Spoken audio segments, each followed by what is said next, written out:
Indonesia is going big on carbon capture and storage with plans to become a hub for the Asia-Pacific region. But costs are high and the technology racks up a huge energy bill. That leads to questions over whether the process really helps to drive down emissions. CNA's Nivel Reda with this story. 3 decades ago, Indonesia's oil production was 3 times what it is today. But now, many of its rigs have dried up. The Southeast Asian nation plans to use these thousands of depleted oil and gas reservoirs to become a regional hub to store carbon dioxide. Oil and gas production is one of the biggest sources of carbon emission, but it can also be part of the solution. Technology allows some of that carbon emitted from the burning of fossil fuels to be captured and stored deep underground inside oil and gas wells in a process known as carbon capture and storage, or CCS for short. Here's how it works. Carbon emitted from power plants and factories can be piped directly to what's called a point source capture facility. Meanwhile, carbon in the atmosphere can be extracted using direct air capture technology. The compressed carbon is then transported to unused oil rigs, where it is injected into depleted reservoirs. Industry experts say this could be a source of revenue for Indonesia. Kita melihatnya itu bisa sebagai source of income ya, di mana Indonesia salah satu climate fundingnya bisa dari sektor tersebut, tapi juga ternyata terutama negara-negara yang memang nggak memiliki hutan gitu kan, mereka kan jadinya mencari cara bagaimana emisi yang mereka hasilkan bisa di offset nih ke negara lain. However, it could cost as much as $1,000 for every ton of carbon dioxide going through the process. That means power plants in Indonesia would have to spend billions of dollars annually to store their emissions.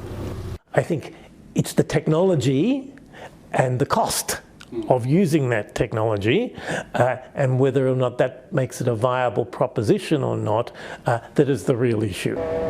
The process is also controversial.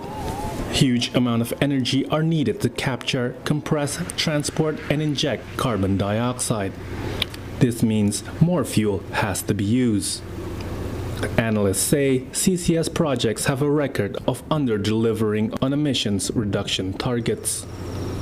Critics say such ventures also take investments away from cheaper and more reliable methods of tackling greenhouse gases.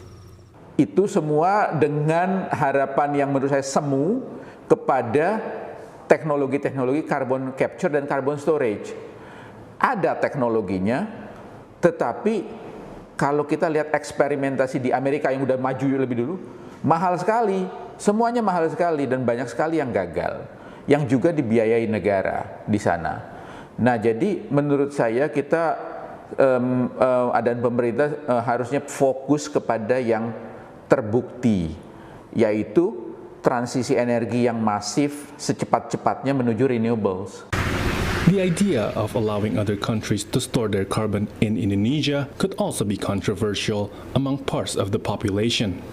Ini menjadi perdebatan juga karena banyak kekhawatiran negara-negara maju seperti membuang sampah dalam bentuk karbon ke negara berkembang seperti Indonesia. Dan ini yang membuat juga kontradiksi. Kenapa? Karena kalau komitmen negara maju ingin sama-sama menurunkan target emisinya, mempercepat target emisinya, maka kebijakan teknologinya harusnya bukan dalam bentuk carbon capture storage, tapi ya benar-benar untuk mengurangi produksi dari polutannya, dari fosilnya. Itu yang harusnya dilakukan bersama-sama. Many companies are reluctant to adopt the technology because of its hefty price tag. However, some experts say this can be a solution for sectors that are hard to decarbonize, especially if Indonesia wants to achieve its net zero target by 2060. Nivel Reda, CNA, Subang, Indonesia.